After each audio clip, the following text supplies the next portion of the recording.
ਇਸ ਵੀਡੀਓ ਵਿੱਚ ਅਸੀਂ ਗੱਲ ਕਰਾਂਗੇ ਯਾਤਰਾ ਸ੍ਰੀ ਅਮਰਨਾਥ।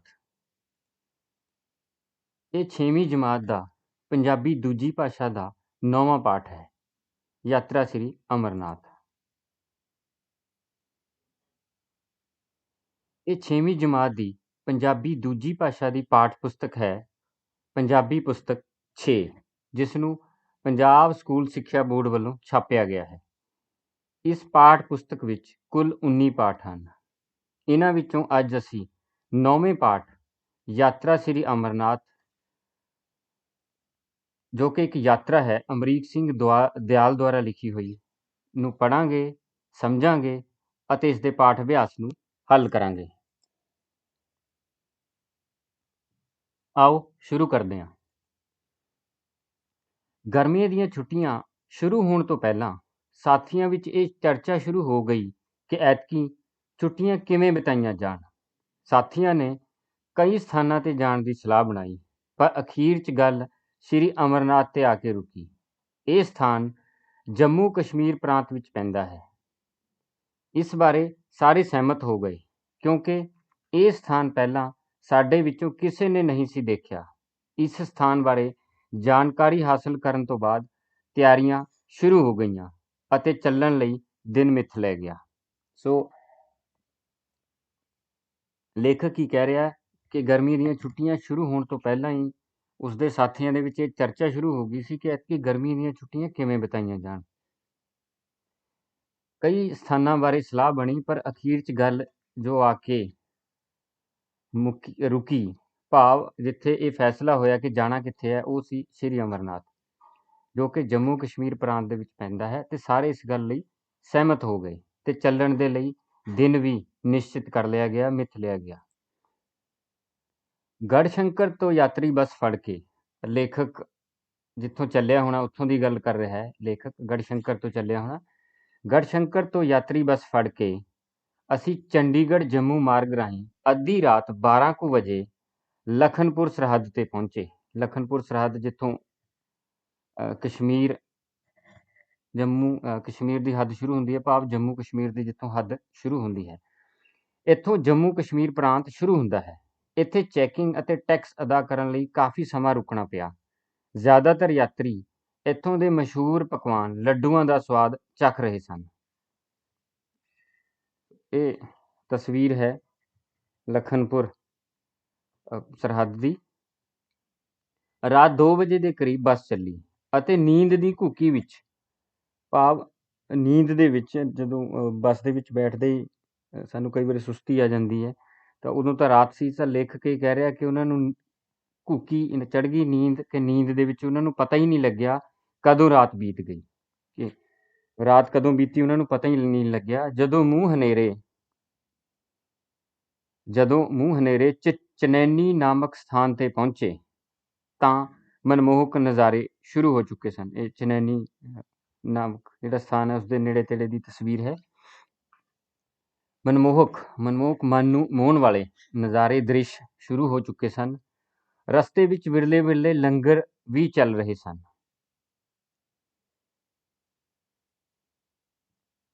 ਪਤਨੀਟਾਪ ਪਹੁੰਚੇ। ਇਹ ਤਸਵੀਰ ਸ਼ਾਇਦ ਪਤਨੀਟਾਪ ਦੇ ਨੇੜੇ ਤੇੜੇ ਦੀ ਹੈ, ਕਿਤੇ ਚਨੈਨੀ ਦੇ ਨੇੜੇ ਤੇੜੇ ਦੀ ਨਹੀਂ, ਪਤਨੀਟਾਪ ਦੇ ਨੇੜੇ ਤੇੜੇ ਦੀ ਹੈ। ਪਤਨੀਟਾਪ ਪਹੁੰਚੇ ਤਾਂ ਰਮਣੀਕ ਵਾਦੀਆਂ 'ਚ ਘਿਰੇ ਦਿਓਦਾਰ ਦੇ ਰੁੱਖ, ਇਹ ਦਿਓਦਾਰ ਦੇ ਰੁੱਖ ਨਜ਼ਰ ਆ ਰਹੇ ਨੇ, ਵੱਖਰਾ ਨਜ਼ਾਰਾ ਪੇਸ਼ ਕਰ ਰਹੇ ਸਨ। ਇੱਥੇ ਰੁਮਕਦੀ ਠੰਡੀ ਹਵਾ ਜਿਹੜੀ ਚੱਲ ਰਹੀ ਸੀ, ਪਿਛਲੇ ਮੈਦਾਨੀ ਇਲਾਕਿਆਂ ਦੀ ਅੱਤ ਦੀ ਗਰਮੀ ਤੋਂ ਰਾਹਤ ਮਿਲੀ। ਕਿਉਂਕਿ ਜੂਨ ਦੇ ਮਹੀਨੇ ਦੀ ਲੇਖਕ ਗੱਲ ਕਰ ਰਿਹਾ, ਜਦੋਂ ਪੰਜਾਬ ਦੇ ਵਿੱਚ ਬਹੁਤ ਗਰਮੀ ਪੈਂਦੀ ਹੈ। ਜਦੋਂ ਪਤਨੀਟਾਪ ਪਹੁੰਚੇ ਤਾਂ ਠੰਡੀਆਂ ਹਵਾਵਾਂ ਨਾਲ ਬਹੁਤ ਉਹਨਾਂ ਨੂੰ ਰਾਹਤ ਮਿਲੀ, ਕਿਉਂਕਿ ਅੱਤ ਦੀ ਗਰਮੀ ਤੋਂ ਉਹ ਗਏ ਸਨ। ਰਾਮਬਾਣ ਤੋਂ ਅੱਗੇ 2.5 ਕਿਲੋਮੀਟਰ ਲੰਮੀ ਜਵਾਹਰ ਸੁਰੰਗ ਲੰਘਣੀ ਪੈਂਦੀ ਹੈ। ਇਹ ਜਵਾਹਰ ਸੁਰੰਗ ਦਾ ਦ੍ਰਿਸ਼ ਹੈ। ਕਾਂਜੀ ਕੁੰਡ ਤੋਂ ਅਨੰਤਨਾਗ ਹੁੰਦੇ ਹੋਏ ਅਸੀਂ ਸ਼ਾਮ 5 ਕੁ ਵਜੇ ਪਹਿਲਗਾਮ ਪਹੁੰਚ ਗਏ। ਸੋ ਕਾਜੀ ਕੁੰਡ ਤੋਂ ਅਨੰਤਨਾਗ ਹੁੰਦੇ ਹੋਏ ਸ਼ਾਮੀ 5 ਕੁ ਵਜੇ ਲੇਖਕ ਕਹਿ ਰਿਹਾ ਕਿ ਉਹ ਪਹਿਲਗਾਮ ਪਹੁੰਚ ਗਏ। ਇਹ ਪਹਿਲਗਾਮ ਉਸ ਪਾਸੇ ਦਾ ਦ੍ਰਿਸ਼ ਹੈ। ਇਸ ਸਥਾਨ ਦੇ ਕੁਦਰਤੀ ਨਜ਼ਾਰੇ ਵੇਖਣ ਵਾਲੇ ਸਨ। ਇੱਥੇ ਚੁਪਹਿਰਿਓਂ ਕੁਦਰਤੀ ਨਜ਼ਾਰੇ ਜਿਹੜੇ ਤੁਹਾਨੂੰ ਨਜ਼ਰ ਆ ਰਹੇ ਨੇ ਬਹੁਤ ਦੇਖਣ ਵਾਲੇ ਸੀ, ਬਹੁਤ ਹੀ ਸੁੰਦਰ ਲੇਖਕ ਕਹਿ ਰਿਹਾ ਕਿ ਦ੍ਰਿਸ਼ ਸਨ। ਇੱਥੇ ਚੁਫੇਰਿਓਂ ਸੁਰੱਖਿਆ ਛਤਰੀ ਨਾਲ ਘਿਰੇ ਬੇਸ ਕੈਂਪ ਵਿੱਚ ਦਾਖਲ ਹੋ ਕੇ ਇੱਕ ਟੈਂਟ ਕਿਰਾਏ ਤੇ ਲੈ ਲਿਆ, ਕਿਉਂਕਿ ਉਸ ਜਦੋਂ ਜਿਹੜੇ ਵਿਅਕਤੀ ਗਏ ਨੇ ਜਾਂ ਜਿਨ੍ਹਾਂ ਬੱਚਿਆਂ ਦੇ ਘਰ ਦੇ ਗਏ ਨੇ, ਉਹਨਾਂ ਨੂੰ ਪਤਾ ਹੈ ਕਿ ਉੱਥੇ ਜਿਹੜਾ ਬੇਸ ਕੈਂਪ ਹੈ ਜਿੱਥੇ ਯਾਤਰੂਆਂ ਨੂੰ ਠਹਿਰਾਇਆ ਜਾਂਦਾ ਹੈ, ਉੱਥੇ ਆਸੇ-ਪਾਸੇ ਬੜਾ ਸਖਤ ਪਹਿਰਾ ਹੁੰਦਾ ਹੈ ਤਾਂ ਕਿ ਯਾਤਰੂਆਂ ਨੂੰ ਕੋਈ ਕਿਸੇ ਕਿਸਮ ਦਾ ਨੁਕਸਾਨ ਨਾ ਪਹੁੰਚਾ ਸਕੇ। ਤਾਂ ਲੇਖਕ ਕਹਿ ਰਿਹਾ ਕਿ ਉਹਨਾਂ ਨੇ ਬੇਸ ਕੈਂਪ ਦੇ ਵਿੱਚ ਪਹੁੰਚ ਕੇ ਇੱਕ ਟੈਂਟ ਕਿਰਾਏ ਤੇ ਲੈ ਲਿਆ, ਕਿਉਂਕਿ ਜ਼ਿਆਦਾਤਰ ਉੱਥੇ ਟੈਂਟ ਲੱਗੇ ਹੁੰਦੇ ਨੇ, ਬਹੁਤ ਵਧੀਆ ਕਿਸਮ ਦੇ ਟੈਂਟ ਹੁੰਦੇ ਹਨ। ਟੈਂਟ ਕਿਰਾਏ ਤੇ ਲੈ ਲਿਆ। ਯਾਤਰਾ ਦਾ ਪ੍ਰਬੰਧ ਦੇਖਣ ਵਾਲੀ ਸੰਸਥਾ ਸ੍ਰੀ ਅਮਰਨਾਥ ਸ਼ਰਾਈਨ ਬੋਰਡ ਵੱਲੋਂ ਯਾਤਰੀਆਂ ਦੀ ਸਹੂਲਤ ਲਈ ਉਚੇਚੇ ਪ੍ਰਬੰਧ ਕੀਤੇ ਹੋਏ ਸਨ। ਸੋ ਜਿਹੜੀ ਯਾਤਰਾ ਦਾ ਪ੍ਰਬੰਧ ਦੇਖਦੀ ਹੈ ਸੰਸਥਾ ਸ੍ਰੀ ਅਮਰਨਾਥ ਸ਼ਰਾਈਨ ਬੋਰਡ, ਉਹਨੇ ਯਾਤਰੀਆਂ ਦੀ ਸਹੂਲਤ ਲਈ ਖਾਸ ਤੌਰ ਤੇ ਪ੍ਰਬੰਧ ਕੀਤੇ ਹੋਏ ਸੀ। ਸੁਰੱਖਿਆ ਦੇ ਵੀ ਪੁਖਤਾ ਇੰਤਜ਼ਾਮ ਸਨ, ਮੈਡੀਕਲ ਕੈਂਪ ਲੱਗੇ ਹੋਏ ਸਨ।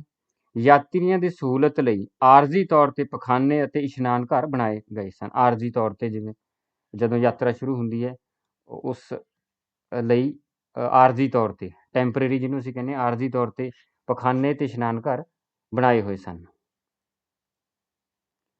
ਲੰਗਰ ਵਿੱਚ ਖੀਰ, ਜਲੇਬੀ, ਕੇਸਰ ਦੁੱਧ, ਮੁਰੱਬਾ ਅਤੇ ਦੱਖਣੀ ਰਾਜਾਂ ਦੇ ਤਰ੍ਹਾਂ-ਤਰ੍ਹਾਂ ਦੇ ਸਵਾਦੀ ਪਕਵਾਨ ਪਰੋਸੇ ਜਾਂਦੇ ਹਨ। ਲੰਗਰ ਪਾਣੀ ਛਕ ਕੇ ਜਦੋਂ ਬਿਸਤਰਿਆਂ ਵਿੱਚ ਟਿਕੇ ਤਾਂ ਅਸਮਾਨ ਤੇ ਬੱਦਲਵਾਈ ਸੀ। ਉੱਥੇ ਇਹ ਆਮ ਹੀ ਹੁੰਦਾ ਹੈ ਕਿ ਬੱਦਲਵਾਈ ਹੋਈ ਰਹਿੰਦੀ ਹੈ ਉਸ ਖੇਤਰ ਦੇ ਵਿੱਚ। ਸਵੇਰੇ ਹਾਲੇ ਰਜਾਈਆਂ ਵਿੱਚ ਹੀ ਸਾਂ ਕਿ ਅਨਾਉਂਸਮੈਂਟ ਰਾਹੀਂ ਸੂਚਨਾ ਮਿਲੀ ਕਿ ਸ਼ੇਸ਼ਨਾਗ ਅਤੇ ਉੱਪਰ ਵਾਲੇ ਇਲਾਕਿਆਂ ਵਿੱਚ ਹੋ ਰਹੀ ਭਾਰੀ ਵਰਖਾ ਕਾਰਨ ਅੱਜ ਯਾਤਰਾ ਰੁਕੀ ਰਹੇਗੀ। ਜਿਹੜੇ ਸ਼ਰਧਾਲੂ ਉੱਥੇ ਜਾ ਕੇ ਹਨ, ਉਹਨਾਂ ਨੂੰ ਪਤਾ ਕਿ ਉੱਥੇ ਅਕਸਰ ਇਸ ਕਿਸਮ ਦਾ ਜਿਹੜਾ ਦ੍ਰਿਸ਼ ਹੈ ਉਹ ਦੇਖਣ ਨੂੰ ਮਿਲਦਾ ਹੈ ਕਿ ਬਹੁਤ ਭਾਰੀ ਵਰਖਾ ਹੁੰਦੀ ਰਹਿੰਦੀ ਹੈ। ਤੇ ਅਕਸਰ ਇਹ ਹੁੰਦਾ ਹੈ ਕਿ 1 ਦਿਨ, 2 ਦਿਨ, 3-3 ਦਿਨ ਜਾਂ ਹੋ ਸਕਦਾ ਇਸ ਤੋਂ ਵੀ ਜ਼ਿਆਦਾ, ਕਈ ਵਾਰੀ ਯਾਤਰਾ ਰੁਕੀ ਰਹਿੰਦੀ ਹੈ ਭਾਰੀ ਵਰਖਾ ਦੇ ਕਾਰਨ। ਤੀਜੇ ਦਿਨ ਸਵਖਤੇ ਸਾਜਰੇ ਸਵੇਰੇ ਤੜਕੇ ਸਵਖਤੇ ਯਾਤਰਾ ਹੋਣ ਦੀ ਅਨਾਉਂਸਮੈਂਟ ਹੋਣ ਕਰਕੇ, ਤੀਜੇ ਦਿਨ ਸਵੇਰੇ ਹੀ ਜਦੋਂ ਯਾਤਰਾ ਸ਼ੁਰੂ ਹੋਣ ਦੀ ਅਨਾਉਂਸਮੈਂਟ ਹੋਈ, ਮਾਈਕ ਦੇ ਵਿੱਚ ਉਹਨਾਂ ਨੇ ਬੋਲਿਆ, ਹੋਣ ਕਰਕੇ ਯਾਤਰੀਆਂ ਨੇ ਨਹਾ ਧੋ ਕੇ ਫਟਾਫਟ ਆਪਣਾ ਸਮਾਨ ਸਮੇਟਣਾ ਸ਼ੁਰੂ ਕਰ ਦਿੱਤਾ। ਭਾਰੀ ਸਮਾਨ ਬੱਸਾਂ ਅਤੇ ਹੋਰ ਵਾਹਨਾਂ ਵਿੱਚ ਰੱਖ ਕੇ ਇੱਥੋਂ ਪਿੱਠੂ ਬੈਗ ਰਾਹੀਂ ਲੋੜੀਂਦਾ ਸਮਾਨ ਹੀ ਲਿਜਾਇਆ ਜਾਂਦਾ ਹੈ। ਭਾਰੀ ਸਮਾਨ ਉੱਥੇ ਹੀ ਬੱਸਾਂ ਜਾਂ ਹੋਰ ਵਾਹਨਾਂ ਦੇ ਵਿੱਚ ਰੱਖ ਜਾਂਦੇ ਹਨ। ਸਿਰਫ ਜੋ ਜ਼ਰੂਰਤ ਦਾ ਸਮਾਨ ਹੀ ਹੈ ਉਹ ਪਿੱਠੂ ਬੈਗ ਦੇ ਵਿੱਚ, ਜੋ ਕਿ ਸਫ਼ਰ ਦੇ ਵਿੱਚ ਉਠਾਇਆ ਜਾ ਸਕੇ, ਪੈਦਲ ਸਫ਼ਰ ਦੇ ਵਿੱਚ, ਉਸ ਨੂੰ ਹੀ ਲਿਆ ਜਾਂਦਾ ਹੈ। ਇਸ ਸਮਾਨ ਵਿੱਚ ਗਰਮ ਕੱਪੜੇ, ਬਰਸਾਤੀ ਮੀਂਹ ਤੋਂ ਬਚਣ ਦੇ ਲਈ ਦਵਾਈ, ਬੈਟਰੀ, ਪਾਣੀ ਆਦਿ ਚੀਜ਼ਾਂ ਜ਼ਰੂਰੀ ਹਨ। ਪਵਿੱਤਰ ਗੁਫਾ ਤੱਕ ਜਾਣ ਲਈ 2 ਰਸਤੇ ਹਨ। ਸੋ ਪਵਿੱਤਰ ਗੁਫਾ ਤੱਕ ਜਾਣ ਲਈ 2 ਰਸਤੇ ਹਨ। ਕਿਹੜੇ-ਕਿਹੜੇ? ਇੱਕ ਰਸਤਾ ਪਹਿਲਗਾਮ ਤੋਂ ਚੰਦਨਵਾੜੀ, ਸ਼ੇਸ਼ਨਾਗ ਅਤੇ ਪੰਜ ਤਰਨੀ ਹੋ ਕੇ, ਅਤੇ ਦੂਜਾ ਬਾਲਟਾਲ ਰਾਹੀਂ ਪਵਿੱਤਰ ਗੁਫਾ ਤੱਕ ਪਹੁੰਚਦਾ ਹੈ। ਸੋ ਪਵਿੱਤਰ ਗੁਫਾ ਤੱਕ ਜਾਣ ਲਈ 2 ਰਸਤੇ ਹਨ।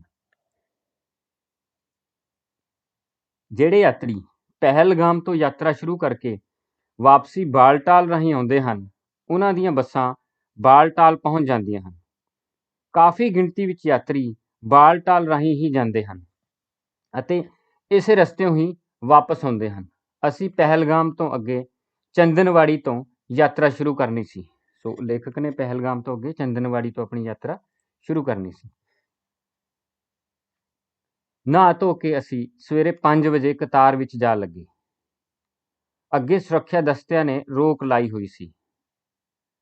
2 ਕੁ ਘੰਟਿਆਂ ਬਾਅਦ ਜਦੋਂ ਹਰੀ ਝੰਡੀ ਮਿਲੀ, ਉਹਨਾਂ ਨੇ ਰਸਤਾ ਖੋਲ੍ਹਿਆ ਸੁਰੱਖਿਆ ਦਸਤਿਆਂ ਨੇ, ਤਾਂ ਚੰਦਨਵਾੜੀ ਪਹੁੰਚਣ ਲਈ ਯਾਤਰੀ ਟੈਕਸੀਆਂ ਵੱਲ ਨੂੰ ਦੌੜ ਪਏ। ਨਦੀ ਦੇ ਕੰਢੇ ਚੰਦਨਵਾੜੀ ਇੱਥੋਂ 16 ਕਿਲੋਮੀਟਰ ਦੂਰ ਹੈ। ਇਹ ਸਥਾਨ ਸਮੁੰਦਰੀ ਤਲ ਤੋਂ 8500 ਫੁੱਟ ਦੀ ਉਚਾਈ ਤੇ ਹੈ। ਇੱਥੋਂ ਪੈਦਲ ਯਾਤਰਾ ਸ਼ੁਰੂ ਹੁੰਦੀ ਹੈ। ਯਾਤਰੀਆਂ ਕੋਲ ਡੰਡਾ ਹੋਣਾ ਜ਼ਰੂਰੀ ਹੈ, ਜਿਸ ਆਸਰੇ ਉਹ ਤਿੱਖੀ ਚੜ੍ਹਾਈ ਚੜ੍ਹਦੇ ਹਨ। ਇੱਥੇ ਵੱਖ-ਵੱਖ ਸੂਬਿਆਂ ਤੋਂ ਲੰਗਰ ਲੱਗੇ ਹੋਏ ਸਨ। ਸ਼ੇਸ਼ਨਾਗ ਇੱਥੋਂ 8 ਕਿਲੋਮੀਟਰ ਦੂਰ ਹੈ। ਵੱਖ-ਵੱਖ ਸੂਬਿਆਂ ਤੋਂ ਲੰਗਰ ਆ ਕੇ ਲੱਗੇ ਹੋਏ ਸਨ। ਸ਼ੇਸ਼ਨਾਗ ਜਿੱਥੋਂ ਲੇਖਕ ਕਹਿ ਰਿਹਾ, ਜਿੱਥੇ ਦੀ ਗੱਲ ਕਰ ਰਿਹਾ ਕਿ ਇੱਥੋਂ 8 ਕਿਲੋਮੀਟਰ ਦੂਰ ਹੈ। ਪੈਦਲ ਯਾਤਰਾ ਦੌਰਾਨ ਇੱਕ ਪਾਸੇ ਉੱਚੇ ਪਹਾੜ ਹਨ ਅਤੇ ਦੂਜੇ ਪਾਸੇ ਡੂੰਘੀਆਂ ਖਾਈਆਂ। ਤੁਰਨ ਤੋਂ ਅਸਮਰੱਥ ਯਾਤਰੀ ਘੋੜਿਆਂ ਦਾ ਆਸਰਾ ਲੈਂਦੇ ਹਨ। ਘੋੜਿਆਂ ਵਾਲੇ ਜ਼ਿਆਦਾਤਰ ਡੂੰਘੀਆਂ ਖਾਈਆਂ ਵੱਲ ਨੂੰ ਚੱਲਦੇ ਹਨ ਅਤੇ ਯਾਤਰੀਆਂ ਨੂੰ ਪਹਾੜ ਵੱਲ ਜਾਣ ਲਈ ਆਵਾਜ਼ਾਂ ਦਿੰਦੇ ਹਨ। ਜਿਹੜੇ ਪੈਦਲ ਯਾਤਰੀ ਪੈਦਲ ਚੱਲਦੇ ਹਨ ਉਹਨਾਂ ਨੂੰ ਕਹਿੰਦੇ ਹਨ ਕਿ ਤੁਸੀਂ ਪਹਾੜ ਵੱਲ ਚੱਲੋ। ਘੋੜਿਆਂ ਵਾਲੇ ਜਿਹੜੇ ਆਪਣੇ ਘੋੜੇ ਨੇ ਉਹ ਡੂੰਘੀਆਂ ਖਾਈਆਂ ਵੱਲ ਨੂੰ ਲੈ ਕੇ ਚੱਲਦੇ ਹਨ। ਪਿੱਸੂ ਘਾਟੀ ਤੱਕ ਚੜ੍ਹਾਈ ਤਿੱਖੀ ਹੈ। ਸਥਾਨ ਦਾ ਨਾਮ ਹੈ ਪਿੱਸੂ ਘਾਟੀ। ਉੱਥੇ ਤੱਕ ਚੜ੍ਹਾਈ ਜਿਹੜੀ ਬਹੁਤ ਤਿੱਖੀ ਹੈ, ਬਿਲਕੁਲ ਸਿੱਧੀ ਹੈ। ਰਸਤੇ ਵਿੱਚ ਪ੍ਰਕਿਰਤੀ ਦੇ ਅਜਬ ਦ੍ਰਿਸ਼ ਹਨ। ਬਹੁਤ ਹੀ ਕਮਾਲ ਦੇ ਰਸਤੇ ਦੇ ਵਿੱਚ ਦ੍ਰਿਸ਼ ਹਨ। ਇੱਕ ਪਾਸੇ ਬਰਫ਼ ਦੇ ਪਹਾੜ ਹਨ, ਦੂਜੇ ਪਾਸੇ ਰੁੰਡ ਮਰੁੰਡ ਪਹਾੜੀਆਂ। ਮੌਸਮ ਦੇ ਮਿਜ਼ਾਜ ਦਾ ਕੋਈ ਪਤਾ ਨਹੀਂ ਲੱਗਦਾ। ਕਦੇ ਗਰਮੀ, ਕਦੇ ਸ਼ੀਤ ਹਵਾਵਾਂ ਅਤੇ ਕਦੇ ਬਿੰਦ ਝੱਟ ਬਦਲੀ ਸਿਰ ਤੇ ਆ ਕੇ ਵਰਖਾ ਸ਼ੁਰੂ ਕਰ ਦਿੰਦੀ ਹੈ। ਇਸ ਮੌਕੇ ਬਰਸਾਤੀ ਅਤੇ ਗਰਮ ਕੱਪੜੇ ਪਹਿਨਣੇ ਪੈਂਦੇ ਹਨ। ਤਿਲਕ ਤੋਂ ਬਚਾਅ ਲਈ ਡੰਡਾ ਸਾਥ ਦਿੰਦਾ ਹੈ। ਸ਼ੇਸ਼ਨਾਗ ਤੋਂ 2 ਕਿਲੋਮੀਟਰ ਪਿੱਛੇ ਵਰਖਾ ਸ਼ੁਰੂ ਹੋ ਗਈ। ਕਾਫੀ ਸਮਾਂ ਗੜੇ ਪੈਂਦੇ ਰਹੇ। ਠੰਡ ਇੱਕਦਮ ਵੱਧ ਗਈ। ਵਰਦੇ ਮੀਂਹ ਵਿੱਚ ਮੀਂਹ ਪੈਂਦੇ ਹੀ ਮੀਂਹ ਪੈ ਰਿਹਾ ਸੀ। ਅਸੀਂ ਸ਼ੇਸ਼ਨਾਗ ਪਹੁੰਚੇ। ਇਸ ਸਥਾਨ ਦੀ ਸਮੁੰਦਰੀ ਤਲ ਤੋਂ ਉਚਾਈ 11,330 ਫੁੱਟ ਹੈ। ਇੱਥੇ ਅਸੀਂ ਰਾਤ ਠਹਿਰਨਾ ਸੀ। ਸ਼ੇਸ਼ਨਾਗ ਸਥਾਨ ਦਾ ਨਾਮ ਹੈ। ਲੇਖਕ ਕਹਿ ਰਿਹਾ ਕਿ ਉੱਥੇ ਉਹਨਾਂ ਨੇ ਰਾਤ ਨੂੰ ਠਹਿਰਨਾ ਸੀ। ਸਵੇਰੇ ਲੰਗਰ ਛਕਣ ਉਪਰੰਤ 5 ਤਰਨੀ ਲਈ ਚੱਲ ਪਏ। 2 ਕੁ ਘੰਟਿਆਂ ਬਾਅਦ ਗਣੇਸ਼ ਟਾਪ ਪਹੁੰਚੇ। ਇੱਥੋਂ ਦੇ ਦ੍ਰਿਸ਼ ਵੀ ਦੇਖਣਯੋਗ ਹਨ। ਸਾਰੇ ਪਾਸੇ ਬਰਫ਼ ਹੀ ਬਰਫ਼ ਸੀ। ਯਾਤਰੀਆਂ ਦੀ ਸਹੂਲਤ ਲਈ ਇੱਥੇ ਲੰਗਰ ਅਤੇ ਫਸਟ ਏਡ ਕੈਂਪ ਲਾਏ ਹੋਏ ਸਨ। ਦੁਪਹਿਰ ਵੇਲੇ ਅਸੀਂ 5 ਤਰਨੀ ਪਹੁੰਚ ਗਏ। ਇੱਥੇ ਤੰਬੂਆਂ ਵਿੱਚ ਕਾਫੀ ਸ਼ਰਧਾਲੂ ਠਹਿਰੇ ਹੋਏ ਸਨ। 5 ਤਰਨੀ ਸਥਾਨ ਬਾਰੇ ਮਾਨਤਾ ਹੈ ਕਿ ਭਗਵਾਨ ਸ਼ੰਕਰ ਨੇ ਸ੍ਰੀ ਅਮਰਨਾਥ ਗੁਫਾ ਵਿੱਚ ਪ੍ਰਵੇਸ਼ ਤੋਂ ਪਹਿਲਾਂ 5 ਤੱਤਾਂ ਦਾ ਤਿਆਗ ਕਰਕੇ ਤਾਂਡਵ ਨ੍ਰਿਤ ਕੀਤਾ ਸੀ। ਸੋ 5 ਤਰਨੀ ਸਥਾਨ ਬਾਰੇ ਕੀ ਮਾਨਤਾ ਹੈ? ਭਗਵਾਨ ਸ਼ੰਕਰ ਨੇ ਸ੍ਰੀ ਅਮਰਨਾਥ ਗੁਫਾ ਵਿੱਚ ਪ੍ਰਵੇਸ਼ ਤੋਂ ਪਹਿਲਾਂ 5 ਤੱਤਾਂ ਦਾ ਤਿਆਗ ਕਰਕੇ ਤਾਂਡਵ ਨ੍ਰਿਤ ਇੱਥੇ ਕੀਤਾ ਸੀ। ਤਿੱਖੀ ਚੜ੍ਹਾਈ ਵਾਲੇ ਰਸਤੇ ਹੁੰਦੇ ਹੋਏ ਅਸੀਂ ਬਰਫ਼ ਦੀਆਂ ਢਿੱਗਾਂ ਅਤੇ ਬਰਫ਼ ਦੇ ਬਣੇ ਪੁਲਾਂ ਉੱਤੋਂ ਗੁਜ਼ਰ ਕੇ ਸ਼ਾਮ ਵੇਲੇ ਪਵਿੱਤਰ ਗੁਫਾ ਦੇ ਨਜ਼ਦੀਕ ਪਹੁੰਚੇ। ਰਾਤ ਨੂੰ ਤੰਬੂ ਕਿਰਾਏ ਤੇ ਲਿਆ। ਨਹਾ ਧੋ ਕੇ ਅਸੀਂ 3 ਵਜੇ ਤੜਕੇ ਦਰਸ਼ਨਾਂ ਲਈ ਕਤਾਰਾਂ ਵਿੱਚ ਲੱਗ ਗਏ। ਸੋ ਰਾਤ ਉੱਥੇ ਠਹਿਰੇ, ਤੰਬੂ ਕਿਰਾਏ ਤੇ ਲਿਆ ਤੇ ਤੜਕੇ 3 ਵਜੇ ਨਹਾ ਧੋ ਕੇ ਦਰਸ਼ਨਾਂ ਦੇ ਲਈ ਕਤਾਰਾਂ ਦੇ ਵਿੱਚ ਲੇਖਕ ਕਹਿ ਰਿਹਾ ਕਿ ਉਹ ਲੱਗ ਗਏ। 8 ਵਜੇ ਦਰਸ਼ਨ ਸ਼ੁਰੂ ਹੋਏ। 10 ਵਜੇ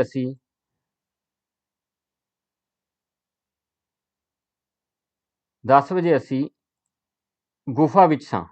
ਇਸ ਸਥਾਨ ਤੇ ਭਗਵਾਨ ਸ਼ੰਕਰ ਨੇ ਮਾਤਾ ਪਾਰਵਤੀ ਨੂੰ ਅਮਰ ਕਥਾ ਸੁਣਾਈ ਸੀ। ਸੋ ਲੇਖਕ ਕਹਿ ਰਿਹਾ ਕਿ ਉਹ ਪਵਿੱਤਰ ਗੁਫਾ ਦੇ ਵਿੱਚ ਸੀ 10 ਵਜੇ ਦੇ ਕਰੀਬ ਤੇ ਇਸ ਸਥਾਨ ਤੇ ਭਗਵਾਨ ਸ਼ੰਕਰ ਨੇ ਮਾਤਾ ਪਾਰਵਤੀ ਨੂੰ ਅਮਰ ਕਥਾ ਸੁਣਾਈ ਸੀ। ਇਸ ਪਾਵਨ ਸਥਾਨ ਸਮੁੰਦਰੀ ਤਲ ਤੋਂ 12,729 ਫੁੱਟ ਦੀ ਉਚਾਈ ਤੇ ਸਥਿਤ ਹੈ। ਬਾਲਟਾਲ ਤੋਂ ਹੈਲੀਕਾਪਟਰ ਦੀ ਸੇਵਾ ਵੀ ਸ਼ੁਰੂ ਕੀਤੇ ਜਾਣ ਦੀ ਆਸ ਹੈ। ਵਾਪਸੀ ਦਾ ਸਾਡਾ ਪ੍ਰੋਗਰਾਮ ਬਾਲਟਾਲ ਰਾਹੀਂ ਆਉਣ ਦਾ ਸੀ। ਤਿੱਖੀ ਉਤਰਾਈ ਚੜ੍ਹਾਈ ਦੇ ਬਰਾਬਰ ਹੀ ਹੈ। ਰਾਹ ਵਿੱਚ ਚਟਾਨਾਂ ਖਿਸਕਣ ਵਾਲੇ ਪਹਾੜ ਹਨ। ਗੁਫਾ ਨੇੜਲੇ ਪਹਾੜਾਂ ਤੇ ਬਨਸਪਤੀ ਬਹੁਤ ਘੱਟ ਹੈ। ਪਿਛਲੇ ਸਾਲਾਂ ਦੇ ਮੁਕਾਬਲੇ ਯਾਤਰੀਆਂ ਲਈ ਸਹੂਲਤਾਂ ਵਿੱਚ ਵਾਧਾ ਹੋਇਆ ਹੈ। ਚੌਥੇ ਦਿਨ ਅਸੀਂ ਚਿਹਰਿਆਂ ਤੇ ਅਦੁੱਤੀ ਖੁਸ਼ੀ ਅਤੇ ਅਭੁੱਲ ਯਾਦਾਂ ਲੈ ਕੇ ਵਾਪਸ ਚੱਲ ਪਏ। ਰਸਤੇ ਵਿੱਚ ਅਸੀਂ ਡੱਲ ਝੀਲ ਅਤੇ ਕਸ਼ਮੀਰ ਦੀਆਂ ਸੁੰਦਰ ਵਾਦੀਆਂ ਨੂੰ ਨੇੜਿਓਂ ਤੱਕਣਾ ਸੀ। ਸੋ ਇਹ ਸੀ ਪਾਠ ਯਾਤਰਾ ਸ੍ਰੀ ਅਮਰਨਾਥ, ਜਿਸ ਨੂੰ ਅਸੀਂ ਪੜ੍ਹਿਆ ਅਤੇ ਸਮਝਿਆ। ਹੁਣ ਪਾਠ ਅਭਿਆਸ ਵੱਲ ਚੱਲਦੇ ਹਾਂ। ਸੋ ਪਾਠ ਅਭਿਆਸ ਨੂੰ ਹੱਲ ਕਰਦੇ ਹਾਂ।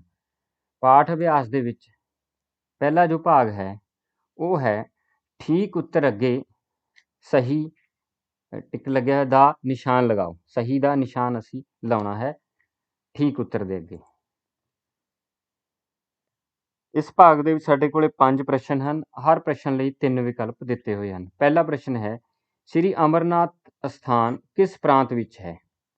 ਸੋ ਇਸ ਪ੍ਰਸ਼ਨ ਦਾ ਉੱਤਰ ਪਹਿਲਾਂ ਤੁਸੀਂ ਆਪ ਸੋਚੋ। ਸਾਡੇ ਕੋਲ 3 ਵਿਕਲਪ ਹਨ, ਹਿਮਾਚਲ ਪ੍ਰਦੇਸ਼, ਜੰਮੂ ਕਸ਼ਮੀਰ, ਉੱਤਰਾਂਚਲ। ਸੋ ਤੁਸੀਂ ਆਪ ਇਸ ਦਾ ਉੱਤਰ ਸੋਚੋ। ਇਸ ਦਾ ਉੱਤਰ ਹੈ ਜੰਮੂ ਕਸ਼ਮੀਰ। ਅਗਲਾ ਪ੍ਰਸ਼ਨ, ਪਹਿਲਗਾਮ ਤੋਂ ਚੰਦਨਵਾੜੀ ਕਿੰਨੀ ਦੂਰ ਹੈ? ਸੋ ਇਸ ਪ੍ਰਸ਼ਨ ਦਾ ਉੱਤਰ ਵੀ ਸਾਨੂੰ ਪਾਠ ਦੇ ਵਿੱਚੋਂ ਬਹੁਤ ਹੀ ਆਸਾਨੀ ਦੇ ਨਾਲ ਮਿਲ ਜਾਂਦਾ ਹੈ। ਇਸ ਪ੍ਰਸ਼ਨ ਦਾ ਉੱਤਰ ਤੁਸੀਂ ਉੱਥੋਂ ਲੱਭੋ, ਵੇਖੋ ਕਿ ਕਿਹੜਾ ਉੱਤਰ ਹੈ, ਟਿਕ ਲਗਾਓ। ਹੁਣ ਵੇਖਦੇ ਹਾਂ ਕਿ ਸਹੀ ਉੱਤਰ ਕੀ ਹੈ। ਸਹੀ ਉੱਤਰ ਹੈ 16 ਕਿਲੋਮੀਟਰ। ਅਗਲਾ ਪ੍ਰਸ਼ਨ, ਤੁਰਨ ਤੋਂ ਅਸਮਰੱਥ ਯਾਤਰੀ ਕਾਹਦੀ ਸਵਾਰੀ ਕਰਦੇ ਹਨ? ਸੋ ਇਸ ਪ੍ਰਸ਼ਨ ਦਾ ਉੱਤਰ ਬਹੁਤ ਹੀ ਆਸਾਨ ਹੈ। ਇਸ ਪ੍ਰਸ਼ਨ ਦਾ ਉੱਤਰ ਹੈ ਘੋੜਾ। ਸ੍ਰੀ ਅਮਰਨਾਥ ਗੁਫਾ ਦੀ ਸਮੁੰਦਰ ਤਲ ਤੋਂ ਉਚਾਈ ਕਿੰਨੀ ਹੈ? ਸੋ ਇਸ ਪ੍ਰਸ਼ਨ ਦਾ ਉੱਤਰ ਪਹਿਲਾਂ ਤੁਸੀਂ ਆਪ ਸੋਚੋ। ਪਾਠ ਦੇ ਆਧਾਰ ਤੋਂ ਵੇਖੋ ਕਿ ਕਿਹੜਾ ਉੱਤਰ ਸਹੀ ਹੈ। ਸਾਡੇ ਕੋਲੇ 3 ਵਿਕਲਪ ਹਨ, 14,539 ਫੁੱਟ, 12,729 ਫੁੱਟ, 11,790 ਫੁੱਟ। ਸੋ ਤੁਸੀਂ ਸਹੀ ਉੱਤਰ ਸੋਚੋ। ਸਹੀ ਉੱਤਰ ਹੈ 12,729 ਫੁੱਟ। ਪੰਜਵਾਂ ਪ੍ਰਸ਼ਨ, ਰਾਹ ਵਿੱਚ ਕਿਹੋ ਜਿਹੇ ਪਹਾੜ ਹਨ? ਚਟਾਨਾਂ ਖਿਸਕਣ ਵਾਲੇ, ਸੰਘਣੇ ਜੰਗਲਾਂ ਵਾਲੇ, ਹਰੇ ਭਰੇ। ਸੋ ਇਸ ਪ੍ਰਸ਼ਨ ਦਾ ਉੱਤਰ ਵੀ ਸਾਨੂੰ ਪਾਠ ਵਿੱਚੋਂ ਬਹੁਤ ਹੀ ਆਸਾਨੀ ਨਾਲ ਮਿਲ ਜਾਂਦਾ ਹੈ।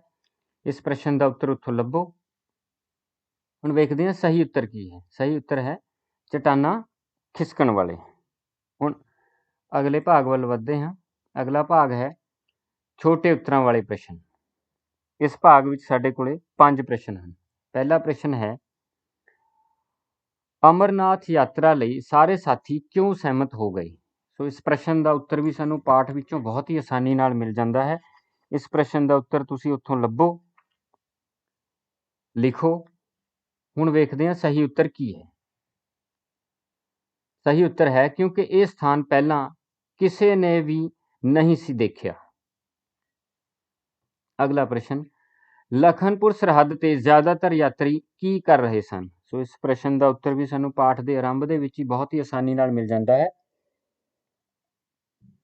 ਉੱਥੋਂ ਇਸ ਪ੍ਰਸ਼ਨ ਦਾ ਉੱਤਰ ਲੱਭੋ, ਲਿਖੋ।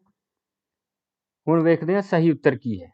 ਸਹੀ ਉੱਤਰ ਹੈ ਲਖਨਪੁਰ ਸਰਹੱਦ ਤੇ ਜ਼ਿਆਦਾਤਰ ਯਾਤਰੀ ਇੱਥੋਂ ਦੇ ਮਸ਼ਹੂਰ ਪਕਵਾਨ ਲੱਡੂਆਂ ਦਾ ਸਵਾਦ ਚੱਖ ਰਹੇ ਸਨ।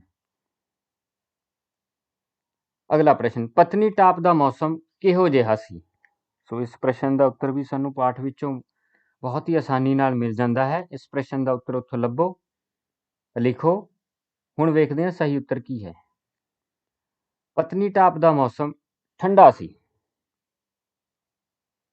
ਅਗਲਾ ਪ੍ਰਸ਼ਨ, ਸ੍ਰੀ ਅਮਰਨਾਥ ਸ਼ਰਾਈਨ ਬੋਰਡ ਵੱਲੋਂ ਕਿਹੜੇ ਪ੍ਰਬੰਧ ਕੀਤੇ ਗਏ ਸਨ? ਸੋ ਇਸ ਪ੍ਰਸ਼ਨ ਦਾ ਉੱਤਰ ਵੀ ਸਾਨੂੰ ਪਾਠ ਵਿੱਚੋਂ ਬਹੁਤ ਹੀ ਆਸਾਨੀ ਨਾਲ ਮਿਲ ਜਾਂਦਾ ਹੈ। ਇਸ ਪ੍ਰਸ਼ਨ ਦਾ ਉੱਤਰ ਉੱਥੋਂ ਲੱਭੋ, ਆਪਣੀ ਕਾਪੀਆਂ ਵਿੱਚ ਲਿਖੋ। ਹੁਣ ਆਪਣੇ ਉੱਤਰ ਨੂੰ ਵੀਡੀਓ ਨਾਲ ਮਿਲਾਓ। ਸ੍ਰੀ ਅਮਰਨਾਥ ਸ਼ਰਾਈਨ ਬੋਰਡ ਵੱਲੋਂ ਯਾਤਰੀਆਂ ਦੀ ਸਹੂਲਤ ਲਈ ਮੈਡੀਕਲ ਸਹੂਲਤਾਂ, ਰਿਹਾਇਸ਼, ਪਖਾਨੇ ਅਤੇ ਇਸ਼ਨਾਨ ਆਦਿ ਦੇ ਪ੍ਰਬੰਧ ਕੀਤੇ ਗਏ ਸਨ। ਅਗਲਾ ਪ੍ਰਸ਼ਨ, ਪਿੱਸੂ ਘਾਟੀ ਦੀ ਚੜ੍ਹਾਈ ਕਿਹੋ ਜਿਹੀ ਹੈ? ਸੋ ਇਸ ਪ੍ਰਸ਼ਨ ਦਾ ਉੱਤਰ ਵੀ ਸਾਨੂੰ ਬਹੁਤ ਹੀ ਆਸਾਨੀ ਦੇ ਨਾਲ ਪਾਠ ਦੇ ਵਿੱਚੋਂ ਮਿਲ ਜਾਂਦਾ ਹੈ। ਉੱਥੋਂ ਇਸ ਪ੍ਰਸ਼ਨ ਦਾ ਉੱਤਰ ਲੱਭੋ, ਲਿਖੋ। ਹੁਣ ਆਪਣੇ ਉੱਤਰ ਨੂੰ ਵੀਡੀਓ ਨਾਲ ਮਿਲਾਓ। ਪਿੱਸੂ ਘਾਟੀ ਦੀ ਚੜ੍ਹਾਈ ਤਿੱਖੀ ਹੈ। ਹੁਣ ਪਾਠ ਅਭਿਆਸ ਦੇ ਅਗਲੇ ਭਾਗ ਵੱਲ ਵੱਧਦੇ ਹਾਂ। ਅਗਲਾ ਭਾਗ ਹੈ ਸੰਖੇਪ ਉੱਤਰਾਂ ਵਾਲੇ ਪ੍ਰਸ਼ਨ। ਇਸ ਭਾਗ ਵਿੱਚ ਵੀ ਸਾਡੇ ਕੋਲੇ 5 ਪ੍ਰਸ਼ਨ ਹਨ। ਪਹਿਲਾ ਪ੍ਰਸ਼ਨ ਹੈ, ਲੇਖਕ ਅਤੇ ਉਸਦੇ ਸਾਥੀ ਲਖਨਪੁਰ ਸਰਹੱਦ ਤੇ ਕਿਵੇਂ ਪਹੁੰਚੇ? ਇਸ ਪ੍ਰਸ਼ਨ ਦਾ ਉੱਤਰ ਵੀ ਸਾਨੂੰ ਪਾਠ ਦੇ ਆਰੰਭ ਦੇ ਵਿੱਚ ਹੀ ਬਹੁਤ ਹੀ ਆਸਾਨੀ ਨਾਲ ਮਿਲ ਜਾਂਦਾ ਹੈ।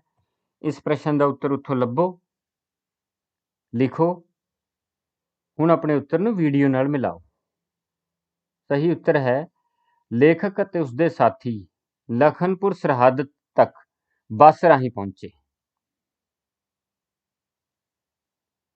ਲੰਗਰਾਂ ਵਿੱਚ ਕਿਹੜੇ-ਕਿਹੜੇ ਪਕਵਾਨ ਪਰੋਸੇ ਜਾਂਦੇ ਹਨ? ਸੋ ਇਸ ਪ੍ਰਸ਼ਨ ਦਾ ਉੱਤਰ ਵੀ ਸਾਨੂੰ ਪਾਠ ਵਿੱਚੋਂ ਬਹੁਤ ਹੀ ਆਸਾਨੀ ਨਾਲ ਮਿਲ ਜਾਂਦਾ ਹੈ।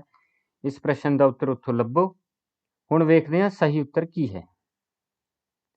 ਲੰਗਰਾਂ ਵਿੱਚ ਖੀਰ, ਜਲੇਬੀ, ਕੇਸਰ ਦੁੱਧ, ਮੁਰੱਬਾ ਅਤੇ ਦੱਖਣੀ ਰਾਜਾਂ ਦੇ ਤਰ੍ਹਾਂ ਤਰ੍ਹਾਂ ਦੇ ਪਕਵਾਨ ਪਰੋਸੇ ਜਾਂਦੇ ਹਨ। ਅਗਲਾ ਪ੍ਰਸ਼ਨ, ਤੀਜੇ ਦਿਨ ਸਵਖਤੇ ਅਨਾਉਂਸਮੈਂਟ ਰਾਹੀਂ ਕੀ ਸੂਚਨਾ ਮਿਲੀ? ਸੋ ਇਸ ਪ੍ਰਸ਼ਨ ਦਾ ਉੱਤਰ ਵੀ ਸਾਨੂੰ ਬਹੁਤ ਹੀ ਆਸਾਨੀ ਦੇ ਨਾਲ ਪਾਠ ਵਿੱਚੋਂ ਮਿਲ ਜਾਂਦਾ ਹੈ। ਇਸ ਪ੍ਰਸ਼ਨ ਦਾ ਉੱਤਰ ਉੱਥੋਂ ਲੱਭੋ, ਲਿਖੋ। ਹੁਣ ਆਪਣੇ ਉੱਤਰ ਨੂੰ ਵੀਡੀਓ ਨਾਲ ਮਿਲਾਓ। ਤੀਜੇ ਦਿਨ ਸਵਖਤੇ ਅਨਾਉਂਸਮੈਂਟ ਰਾਹੀਂ ਯਾਤਰਾ ਸ਼ੁਰੂ ਹੋਣ ਦੀ ਸੂਚਨਾ ਮਿਲੀ। ਸੋ ਤੀਜੇ ਦਿਨ ਕਿਹੜੀ ਸੂਚਨਾ ਮਿਲੀ? ਸਵਖਤੇ ਹੀ ਯਾਤਰਾ ਸ਼ੁਰੂ ਹੋਣ ਦੀ। ਅਗਲਾ ਪ੍ਰਸ਼ਨ, ਸ੍ਰੀ ਅਮਰਨਾਥ ਗੁਫਾ ਤੱਕ ਪਹੁੰਚਣ ਲਈ ਕਿਹੜੇ-ਕਿਹੜੇ ਰਸਤੇ ਹਨ? ਇਸ ਪ੍ਰਸ਼ਨ ਦਾ ਉੱਤਰ ਪਾਠ ਵਿੱਚੋਂ ਬਹੁਤ ਹੀ ਆਸਾਨੀ ਨਾਲ ਮਿਲ ਜਾਂਦਾ ਹੈ। ਇਸ ਪ੍ਰਸ਼ਨ ਦਾ ਉੱਤਰ ਤੁਸੀਂ ਉੱਥੋਂ ਲੱਭੋ, ਲਿਖੋ। ਹੁਣ ਆਪਣੇ ਉੱਤਰ ਨੂੰ ਵੀਡੀਓ ਨਾਲ ਮਿਲਾਓ। ਸ੍ਰੀ ਅਮਰਨਾਥ ਗੁਫਾ ਤੱਕ ਪਹੁੰਚਣ ਲਈ 2 ਰਸਤੇ ਹਨ। ਇੱਕ ਰਸਤਾ ਪਹਿਲਗਾਮ ਤੋਂ ਚੰਦਨਵਾੜੀ, ਸ਼ੇਸ਼ਨਾਗ ਅਤੇ ਪੰਜਤਰਨੀ ਹੋ ਕੇ ਅਤੇ ਦੂਜਾ ਰਸਤਾ ਬਾਲਟਾਲ ਰਾਹੀਂ ਹੈ। ਇਸ ਭਾਗ ਦਾ 5ਵਾਂ ਪ੍ਰਸ਼ਨ ਹੈ, ਪੈਦਲ ਯਾਤਰਾ ਵਿਚਲੇ ਰਸਤੇ ਦੇ ਦ੍ਰਿਸ਼ਾਂ ਦਾ ਵਰਣਨ ਕਰੋ। ਸੋ ਇਸ ਪ੍ਰਸ਼ਨ ਦਾ ਉੱਤਰ ਵੀ ਸਾਨੂੰ ਬਹੁਤ ਹੀ ਆਸਾਨੀ ਦੇ ਨਾਲ ਪਾਠ ਵਿੱਚੋਂ ਮਿਲ ਜਾਂਦਾ ਹੈ। ਉੱਥੋਂ ਲੱਭ ਕੇ ਆਪਣਾ ਉੱਤਰ ਬਣਾ ਕੇ ਕਾਪੀਆਂ ਵਿੱਚ ਲਿਖੋ। ਹੁਣ ਆਪਣੇ ਉੱਤਰ ਨੂੰ ਵੀਡੀਓ ਦੇ ਨਾਲ ਮਿਲਾਓ। ਸਹੀ ਉੱਤਰ ਹੈ, ਪੈਦਲ ਯਾਤਰਾ ਦੌਰਾਨ ਇੱਕ ਪਾਸੇ ਉੱਚੇ ਪਹਾੜ ਹਨ ਅਤੇ ਦੂਜੇ ਪਾਸੇ ਡੂੰਘੀਆਂ ਖੱਡਾਂ। ਤੁਰਨ ਤੋਂ ਅਸਮਰੱਥ ਯਾਤਰੀ ਘੋੜਿਆਂ ਦਾ ਸਹਾਰਾ ਲੈਂਦੇ ਹਨ। ਪਾਠ ਅਭਿਆਸ ਦੇ ਅਗਲੇ ਹਿੱਸੇ ਵੱਲ ਵੱਧਦੇ ਹਾਂ। ਵਾਕਾਂ ਵਿੱਚ ਵਰਤੋ। ਸਾਡੇ ਕੋਲੇ 6 ਸ਼ਬਦ ਜਾਂ ਸ਼ਬਦ ਸਮੂਹ ਹਨ। ਚਰਚਾ, ਵਿਰਲੇ ਵਿਰਲੇ, ਪ੍ਰਬੰਧ, ਕਤਾਰ, ਬਿੰਦ ਝੱਟ, ਗੜੇ। ਸੋ ਇਹਨਾਂ ਨੂੰ ਵਰਤ ਕੇ ਅਸੀਂ ਵਾਕ ਬਣਾਉਣੇ ਹਨ। ਸੋ ਤੁਸੀਂ ਪਹਿਲਾਂ ਵਾਕ ਆਪ ਬਣਾਓ। ਇਹ ਜ਼ਰੂਰੀ ਨਹੀਂ ਕਿ ਜੋ ਵਾਕ ਵੀਡੀਓ ਦੇ ਵਿੱਚ ਬਣਾਏ ਗਏ ਹਨ ਉਹੀ ਸਹੀ ਹਨ। ਤੁਹਾਡੇ ਵਾਕ ਵੀ ਸਹੀ ਹਨ। ਵਾਕ ਬਣਾਉਂਦੇ ਹੋਏ ਇਸ ਗੱਲ ਦਾ ਧਿਆਨ ਰੱਖਣਾ ਹੈ ਕਿ ਜਦੋਂ ਸ਼ਬਦ ਨੂੰ ਵਰਤ ਕੇ ਅਸੀਂ ਵਾਕ ਬਣਾਉਣਾ ਹੈ ਤਾਂ ਸ਼ਬਦ ਦਾ ਜੋ ਅਰਥ ਹੈ ਉਹ ਵਾਕ ਵਿੱਚ ਬਿਲਕੁਲ ਸਪਸ਼ਟ ਹੋਵੇ। ਸੋ ਪਹਿਲਾਂ ਤੁਸੀਂ ਆਪ ਵਾਕ ਬਣਾਓ। ਹੁਣ ਅਸੀਂ ਵੇਖਦੇ ਹਾਂ ਕਿ ਕਿਹੜੇ-ਕਿਹੜੇ ਵਾਕ ਬਣ ਸਕਦੇ ਹਨ। ਪਹਿਲਾ ਸ਼ਬਦ ਹੈ ਚਰਚਾ। ਅੱਜ ਕੱਲ੍ਹ ਹਰ ਪਾਸੇ ਕਰੋਨਾ ਦੇ ਚਰਚੇ ਹਨ। ਦੂਜਾ ਹੈ ਵਿਰਲੇ ਵਿਰਲੇ। ਰਸਤੇ ਵਿੱਚ ਵਿਰਲੇ ਵਿਰਲੇ ਲੰਗਰ ਵੀ ਚੱਲ ਰਹੇ ਸਨ। ਤੀਜਾ ਸ਼ਬਦ ਹੈ ਪ੍ਰਬੰਧ। ਸ੍ਰੀ ਅਮਰਨਾਥ ਸ਼ਰਾਈਨ ਬੋਰਡ ਵੱਲੋਂ ਯਾਤਰੀਆਂ ਦੀ ਸਹੂਲਤ ਲਈ ਉਚੇਚੇ ਪ੍ਰਬੰਧ ਕੀਤੇ ਗਏ ਸਨ। ਅੱਗੇ ਹੈ ਕਤਾਰ। ਅਸੀਂ ਸਵੇਰੇ ਹੀ ਕਤਾਰ ਵਿੱਚ ਜਾ ਲੱਗੇ। ਬਿੰਦ ਝੱਟ। ਸ੍ਰੀ ਅਮਰਨਾਥ ਵਿਖੇ ਬਿੰਦ ਝੱਟ ਵਿੱਚ ਹੀ ਬਦਲੀ ਸਿਰ ਤੇ ਆ ਕੇ ਵਰਖਾ ਸ਼ੁਰੂ ਕਰ ਦਿੰਦੀ ਹੈ। ਗੜੇ। ਕੱਲ ਚੰਡੀਗੜ੍ਹ ਕਾਫੀ ਸਮਾਂ ਗੜੇ ਪੈਂਦੇ ਰਹੇ। ਸੋ ਇਹ ਨੇ ਸਾਡੇ 6 ਵਾਕ। ਹੁਣ ਅਗਲੇ ਹਿੱਸੇ ਵੱਲ ਵੱਧਦੇ ਹਾਂ। ਅਗਲਾ ਹਿੱਸਾ ਹੈ ਖਾਲੀ ਥਾਵਾਂ ਭਰੋ। ਸਾਡੇ ਕੋਲੇ ਇਹ 5 ਵਾਕ ਹਨ ਜਿਨ੍ਹਾਂ ਵਿੱਚ 5 ਖਾਲੀ ਸਥਾਨ ਹਨ। ਅਸੀਂ ਪਾਠ ਦੇ ਆਧਾਰ ਤੇ ਇਹਨਾਂ ਨੂੰ ਭਰਨਾ ਹੈ। ਜਦੋਂ ਮੂੰਹ ਹਨੇਰੇ ਚਨੈਨੀ ਪਹੁੰਚੇ ਤਾਂ ਖਾਲੀ ਸਥਾਨ ਹੈ ਨਜ਼ਾਰੇ ਸ਼ੁਰੂ ਹੋ ਚੁੱਕੇ ਸਨ। ਰਾਮਬਾਣ ਤੋਂ ਅੱਗੇ 2.5 ਕਿਲੋਮੀਟਰ ਲੰਮੀ ਫਿਰ ਖਾਲੀ ਸਥਾਨ ਹੈ ਸੁਰੰਗ ਲੰਘਣੀ ਪੈਂਦੀ ਹੈ। ਯਾਤਰਾ ਦਾ ਪ੍ਰਬੰਧ ਦੇਖਣ ਵਾਲੀ ਸੰਸਥਾ ਫਿਰ ਖਾਲੀ ਸਥਾਨ ਹੈ ਵੱਲੋਂ ਉਚੇਚੇ ਪ੍ਰਬੰਧ ਕੀਤੇ ਹੋਏ ਸਨ।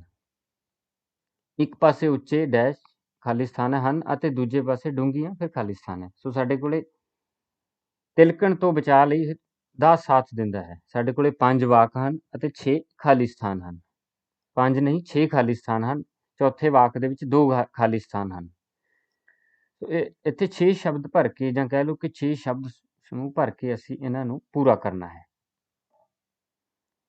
ਸੋ ਪਹਿਲਾਂ ਤੁਸੀਂ ਪਾਠ ਨੂੰ ਦੁਬਾਰਾ ਚੰਗੀ ਤਰ੍ਹਾਂ ਪੜ੍ਹੋ ਤੇ ਵੇਖੋ ਕਿ ਇਹ ਵਾਕ ਪਾਠ ਵਿੱਚ ਕਿੱਥੇ ਕਿੱਥੇ ਆਏ ਹਨ ਅਤੇ ਕਿਹੜਾ ਕਿਹੜਾ ਸ਼ਬਦ ਜਾਂ ਸ਼ਬਦ ਸਮੂਹ ਇੱਥੇ ਭਰਿਆ ਜਾਏਗਾ।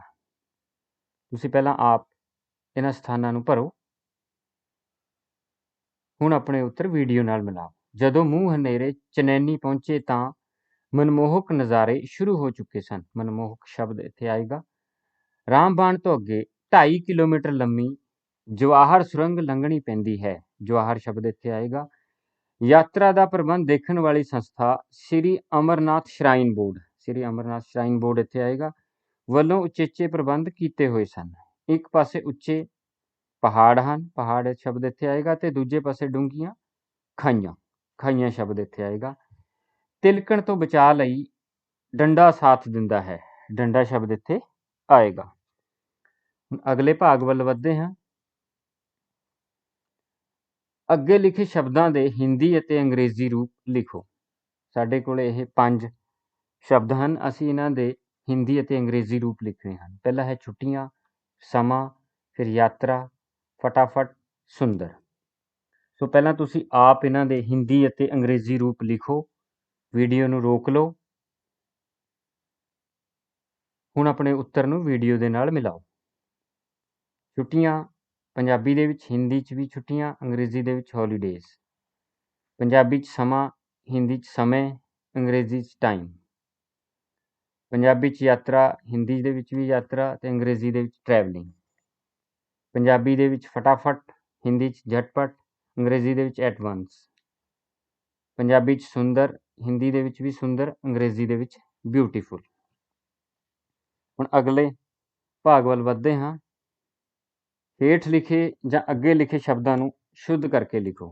ਸਾਡੇ ਕੋਲ ਇਹ 5 ਸ਼ਬਦ ਹਨ ਜੋ ਕਿ ਅਸ਼ੁੱਧ ਰੂਪ ਦੇ ਵਿੱਚ ਹਨ। ਅਸੀਂ ਇਹਨਾਂ ਨੂੰ ਸ਼ੁੱਧ ਕਰਕੇ ਲਿਖਣਾ ਹੈ। ਪ੍ਰਬੰਧ, ਸੰਘਣੇ, ਰਸਤਿਓਂ, ਡੂੰਘੀਆਂ, ਬਨਸਪਤੀ। ਇਹ ਉਚਾਰਨ ਮੈਂ ਜਿਵੇਂ ਲਿਖੇ ਹੋਏ ਨੇ ਉਵੇਂ ਇਹਨਾਂ ਦਾ ਉਚਾਰਨ ਕੀਤਾ ਹੈ। ਸੋ ਤੁਸੀਂ ਇਹਨਾਂ ਨੂੰ ਪਹਿਲਾਂ ਆਪ ਸ਼ੁੱਧ ਕਰਕੇ ਲਿਖੋ। ਵੇਖੋ ਕਿ ਇਹਨਾਂ ਦੇ ਸ਼ੁੱਧ ਰੂਪ ਕੀ ਹੋਣਗੇ। ਹੁਣ ਆਪਣੇ ਉੱਤਰ ਵੀਡੀਓ ਦੇ ਨਾਲ ਮਿਲਾਓ। ਪ੍ਰਬੰਧ, ਪੱਪੇ ਦੇ ਪੈਰ ਦੇ ਵਿੱਚ ਰਾਰਾ ਆ ਜਾਏਗਾ, ਬੱਬੇ ਨੂੰ ਟਿੱਪੀ ਦੇ ਧੱਦਾ ਉਸੇ ਤਰ੍ਹਾਂ ਰਹਿਣਗੇ। ਪ੍ਰਬੰਧ। ਸੰਘਣੇ, ਗੱਗੇ ਦੀ ਜਗ੍ਹਾ ਘੱਗਾ ਆ ਗਿਆ। ਰਸਤਿਓਂ ਊੜੇ ਨੂੰ ਹੋੜਾ ਲੱਗ ਗਿਆ ਤੇ ਬਿੰਦੀ ਉੱਪਰ ਲੱਗ ਗਈ। ਡੂੰਘੀਆਂ, ਗੱਗਾ ਦੀ ਜਗ੍ਹਾ ਘੱਗਾ ਆ ਗਿਆ। ਬਨਸਪਤੀ ਦੇ ਵਿੱਚ ਨੰਨੇ ਨੂੰ ਕੰਨਾ ਹਟ ਗਿਆ, ਬਨਸਪਤੀ ਅਸਲ ਸ਼ਬਦ ਹੈ। ਹੋ ਗਿਆ, ਇਹਨਾਂ ਦਾ ਉਚਾਰਨ ਹੋ ਗਿਆ ਪ੍ਰਬੰਧ, ਸੰਘਣੇ, ਰਸਤਿਓਂ, ਡੂੰਘੀਆਂ, ਬਨਸਪਤੀ। ਸੋ ਇਹ ਸੀ ਪਾਠ ਯਾਤਰਾ ਸ਼੍ਰੀ ਅਮਰਨਾਥ। ਹੁਣ ਇਸੇ ਦੇ ਆਧਾਰ ਤੇ ਜਾਂ ਤੁਸੀਂ ਆਪਣੇ ਸੋਚ ਦੇ ਆਧਾਰ ਤੇ ਜੋ ਕੰਮ ਕਰਨਾ ਹੈ ਉਹ ਹੈ ਕਿ ਤੁਸੀਂ ਜੇ ਕੋਈ ਯਾਤਰਾ ਕੀਤੀ ਹੈ ਉਸ ਦਾ ਹਾਲ ਵੀ ਆਪਣੇ ਸ਼ਬਦਾਂ ਦੇ ਵਿੱਚ ਲਿਖਣਾ ਹੈ। ਸੋ ਯਾਤਰਾ ਸ਼੍ਰੀ ਅਮਰਨਾਥ ਪਾਠ ਨੂੰ ਅਸੀਂ ਪੜ੍ਹਿਆ, ਸਮਝਿਆ ਅਤੇ ਇਸ ਦੇ ਪਾਠ ਅਭਿਆਸ ਨੂੰ ਹੱਲ ਕੀਤਾ। ਪਾਠ ਅਭਿਆਸ ਨੂੰ ਤੁਸੀਂ ਆਪਣੀ ਕਾਪੀਆਂ ਦੇ ਵਿੱਚ ਜ਼ਰੂਰ ਲਿਖਣਾ ਹੈ। ਸੋ ਵੀਡੀਓ ਨੂੰ ਤੁਸੀਂ ਇੱਕ ਵਾਰ ਦੁਬਾਰਾ ਫਿਰ ਦੇਖੋ, ਪਾਠ ਨੂੰ ਸਮਝੋ ਤੇ ਪਾਠ ਅਭਿਆਸ ਨੂੰ ਆਪਣੀਆਂ ਕਾਪੀਆਂ ਦੇ ਵਿੱਚ ਲਿਖੋ। ਬਹੁਤ ਬਹੁਤ ਧੰਨਵਾਦ।